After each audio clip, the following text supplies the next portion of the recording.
In this video, I'll guide you through how you can easily fix if you are not able to see any comment on YouTube step by step in the easiest way possible. Let's get started guys. First of all, open up the YouTube app on your phone and then tap on that profile option on the bottom right corner. It can also be on the top right corner. Then tap on that gear icon on the top right corner to head over to the settings of your YouTube account. Now you would have to tap on general on the top, and right here you would be able to find an option of restricted mode, which potentially hides mature videos or 18 plus content or something like that. All you would have to do is to turn it off, because most of the times you can experiment it, that most of the times when this option is turned on, you are not able to see comments under the videos.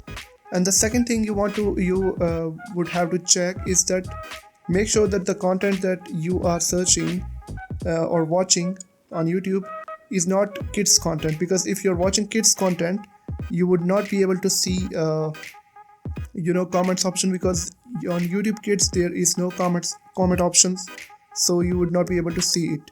If you found this video helpful, make sure to like, subscribe and turn on the notifications so you never miss out a new tutorial. Thanks for watching.